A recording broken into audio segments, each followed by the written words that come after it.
Hello, hi Damian. Hello, Emily. Nice to meet you again. Hi, yes, thank you. Thank you so much for joining the podcast, Coffee with Ems. Great to have you on the podcast. And it's a And to pleasure. start us off, yeah, great, thank you. And to start us off, could you introduce yourself and your business in the fire and security industry? That would be great.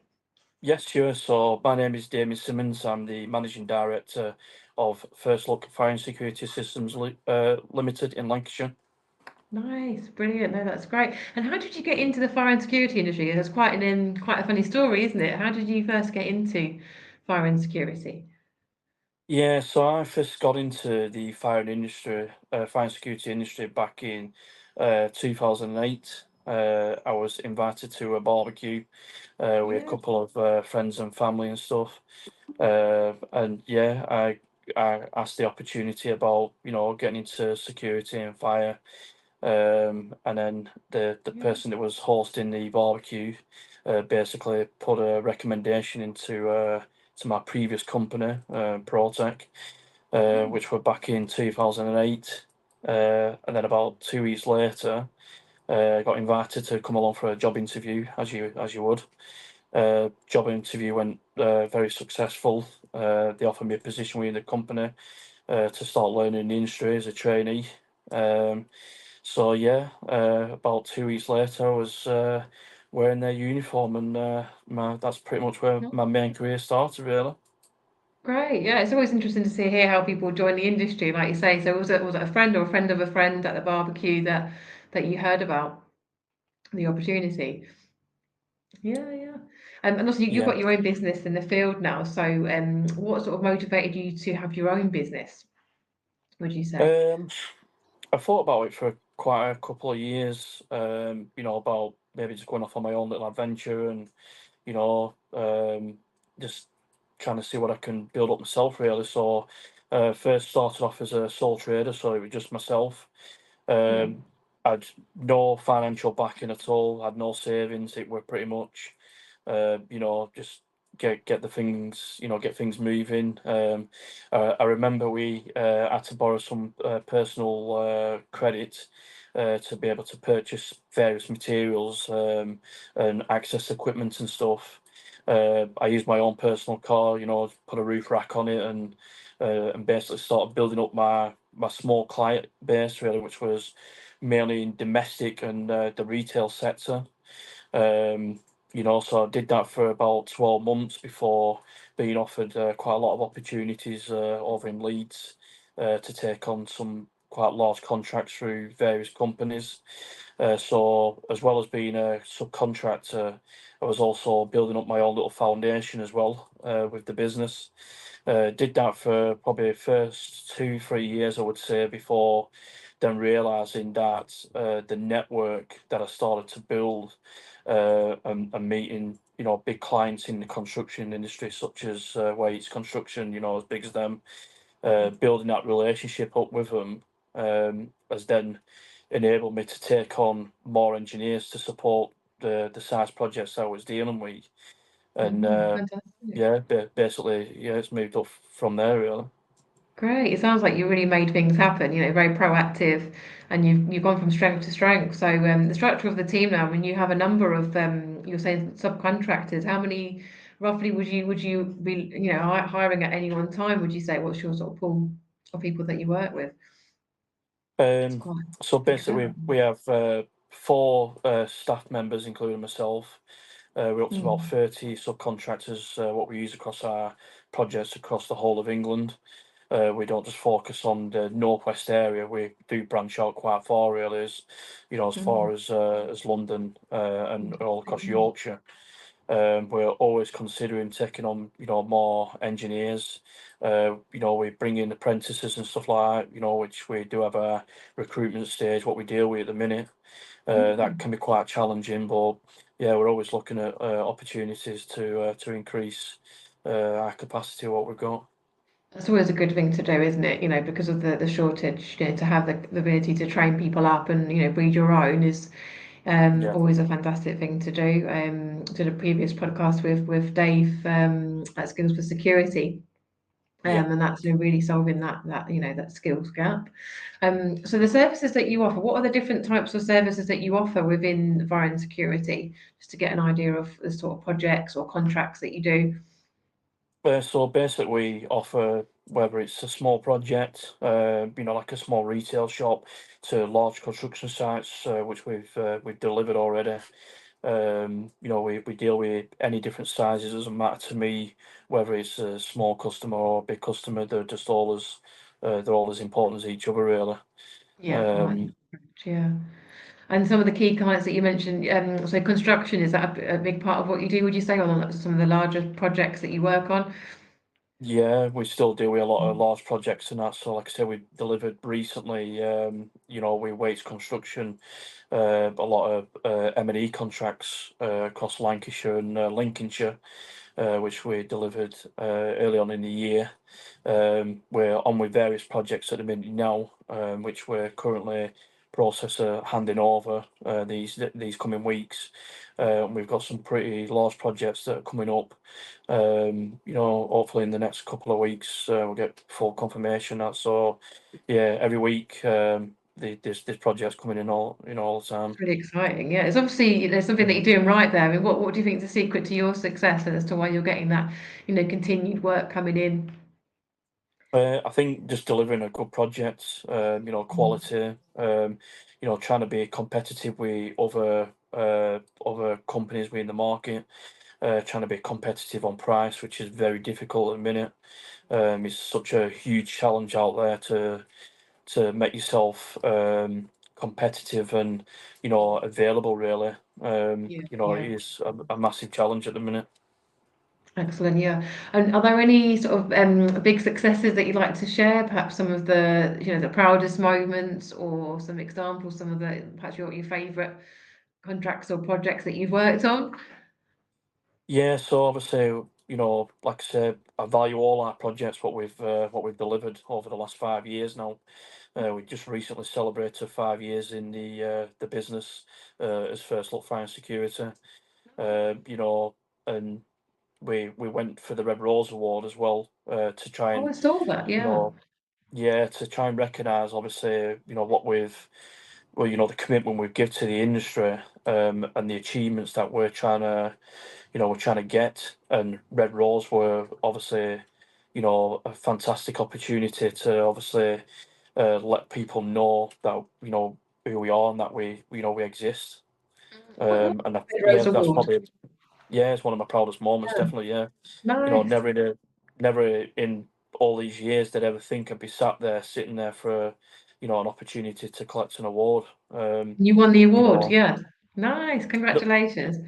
yeah, thank you. Yeah, we're going in for the award again this year, so hopefully we'll find out in March whether we're down to the final stages again. Yeah, and what is that award? Explain what that is that you won, and how you got that. So the Red Rose Award basically is just a recognition of you as a company. You get judged by a judging panel based on the overall things, how you've grown the business and what your achievements are. Whether the small or big. And they want to see what direction you feel like you're going to take your company in, and that you're not just thinking of. The next day ahead, you're thinking, years ahead with career Strategy, options yeah. and stuff like that. Nice. No, congratulations on that. And 5 years is a great achievement as well, to have that milestone. Yeah. So when it comes to sort of challenges that you face as a business, I wanted to ask about perhaps some of those challenges, if there's any in particular that you could share as to what those were and perhaps how you overcome any challenges, any obstacles along the way. I think challenges, every project is a massive challenge. We're trying to make each project as profitable as possible, because we can make the company grow with profit. We can open opportunities. Just over in the last 6 months, we've been able to put the company in a position where we can offer employment, which we brought to members of staff in Cat and Becker. That's proven a huge success already in the business. and already I can see a promising future with what we've got in the forecast. The challenges, we're obviously delivering projects and making sure that they come in on time and we still deliver the same quality and quantity. You know, that's probably one of the biggest challenges, and dealing with the current finances where, you know, where some industries do struggle, and obviously cost of living and stuff like that. So, you know, there's been some big hurdles to have to jump, and you know, financially myself, I put all my personal finances into the business from the beginning, and you know, we continue to do that every year, and it never gets any easier, but you know, I can see the direction of where we're taking the company, and how we're growing like we are.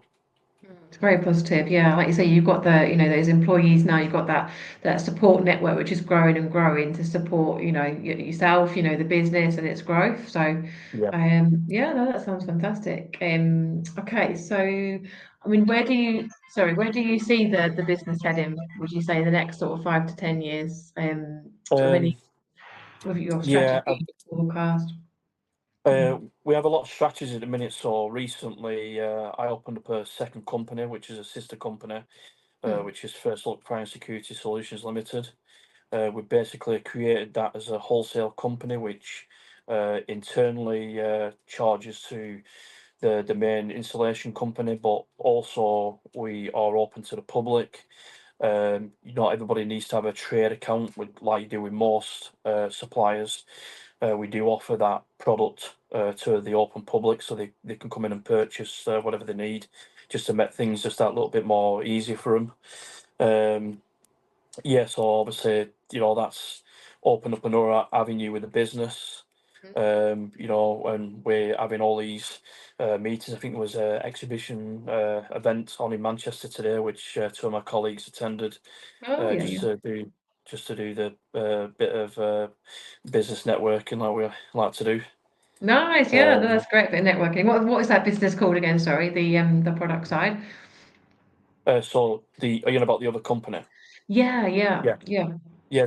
The other company's First Look Fire and Security Solutions Limited. So the solution side. Yeah. Okay. No, that's Solutions. great. So yeah, and I like that. That sounds like a good extra service to have as well.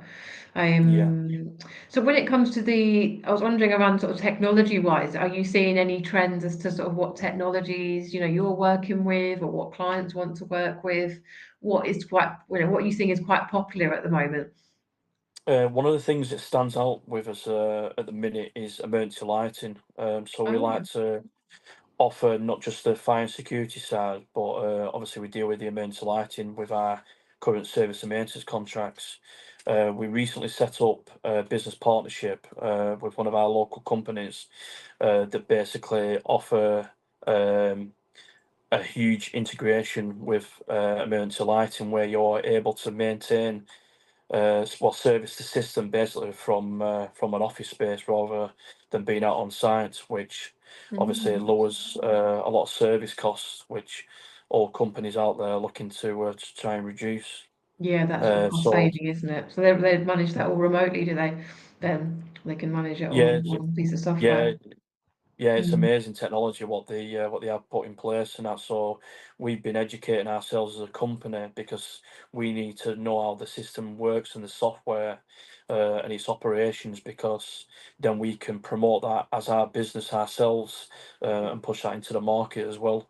Yeah, no, that sounds amazing. So you're obviously working with all the latest, you know, technology and things as well. Yeah. Um, Moving on to sort of your journey, obviously within your own business, sounds like it has gone really, really well. For the listeners of the podcast, I wondered if there's any sort of important lessons that you've learned around sort of running your business as to, you know, what's worked well, and sort of key takeaways as to a bit of advice for anyone out there, really. Yeah, my best advice would be that, you know, if you plan on running a business and you're looking to increase the business size and that, not to try and do it all on your own, because I've done it for the best part of 4.5 years, and even I can't believe how I managed to do it all. And obviously, it got to that point in that business career where it was time to start thinking smarter and not just harder. You know, Mm. working all the long hours. You know, 16 hours a day, 18 hours a day sometimes. You know, every business owner will probably tell you the same story, that to get a business going. You know, you've got to put the hours in and that, but it's not easy. So you've got to bring in, you know, staff members, employment and stuff, because Yeah. that will help the business grow. So that is definitely one of my biggest advice I can give to anyone. Yeah, so you've noticed a massive difference since having that extra support within the team, yeah? That you're able Yeah, to spend more time on other things, yeah? And it gives you a bit more balance as well. But also, you can only do so much, can't you, I guess, on your own. So when you've got a team, it leverages your yeah, time, doesn't it? To put more time in the yeah. business. Well, it enables me to focus more on the actual project itself rather than trying to juggle everything. But I can look at other projects that are coming in, which, like I say, are every week. Then we can sort of fast track them as well. So it speeds that process rather than getting to a deadline where you need to get tenders sent across. We're able to now be in a position where we're a week ahead, so that it gives time to negotiate and stuff like that. No, that sounds great. And I was intrigued as well around the sort of the recruitment piece. Obviously, we're doing recruitment ourselves, and you've hired some apprentices. So I wondered if I could ask about perhaps how you hired, what you hired based on. So was it you're looking for certain skills or certain attitudes, or what sort of helped you decide what sort of people to take on at that level, would you say? It's difficult because obviously each individual has different different feelings, different attitudes, you know, different age range and stuff like that. So it's a case of, you know, bringing them in, doing like a self-assessment on them, and doing our own judgment when they're out on site, getting feedback from our engineers, you know, and then we can look at maybe some of the weaknesses what they have, and try and improve that and get them to an engineering level. Especially obviously there's a big shortage I feel in this industry, you know, for the up and coming ranks. So apprentices are very, very important in Mm, any industry really, but you know, mainly this one because obviously it's our business sector and that. So mm. yeah, we do a lot of in-house training and stuff like that. So it enables Way to us go, yeah. to score them basically, and you know, it's not to try and single them out as an individual. It's to try and see where we can improve, you know, certain things to get them to that level where we need them to be. No, I really like that. It's, working with who you've got, and then, training where they need the training, isn't it? So you're evaluating each Yeah, person as a person rather than sort of a rigid structure. It's, yeah, very sort of one-to-one approach. No, I really like that. yeah. Would you give any advice to anyone that's coming into the industry? So if it's their first role, whatever level in the fire and security industry, any advice that you would give to someone doing that? Yeah, I'd say to anyone that's looking at coming into this industry as a young apprentice and that, you know, to stick with it. You know, it's not easy for the first couple of years. You know, I remember my days, you know, my college days and that, and you know, doing night school and stuff. I've done it all for 3, 4 years. You know, and before you know it, you know, you pass your college exams and that, and you know, you're halfway there. So I think it's just having that determination. You need to stick to it because it is a massive adventure. Is the fire and security industry.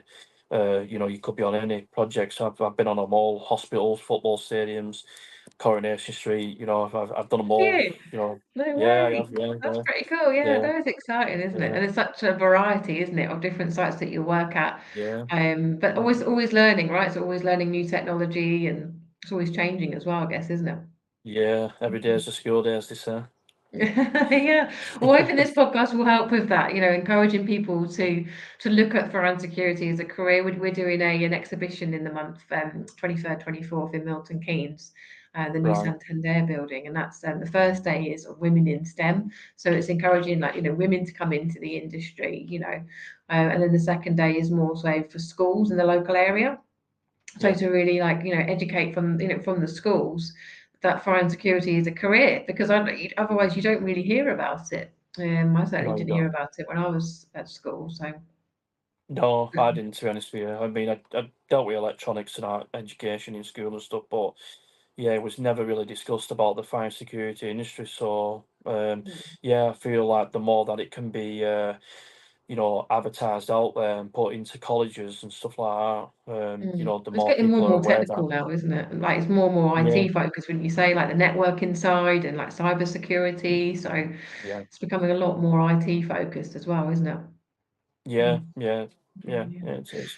Mm. Thank you. And any sort of mottos in life that you live by? So whether that's you personally or professionally, any sort of mottos that you would, that you would live by and work by. Yeah, just try and keep that balanced life, we work and obviously with personal and that, and yeah, just try and be as successful as you can. Yeah, no, I really like that. That's great. Thank you. Mm. And if listeners want to learn more about the business, Damien, how do they do that? Where will they find you online? Where's the best place to go to get in contact with you? You can find us on LinkedIn. We're on all social medias. We've got our website, which is on our LinkedIn page. We try and keep doing regular marketing videos, which Becky takes control of. She does a fantastic job at Yeah, that. that's great. Yeah, we try and make it available on all social media platforms because everybody's different. Yeah, no, that's great, fantastic. Well, I'm really excited to see where your business goes, and thank you for Yeah. sharing. Thank you for sharing the insights into your business, your career, and the information that you shared. That's very valuable. Thank you. No, thank you. Thank you. You're welcome. We'll hopefully speak to you soon. All All right. Take right. care. Bye Take now. care. Thanks, bye. Bye. Bye. Bye.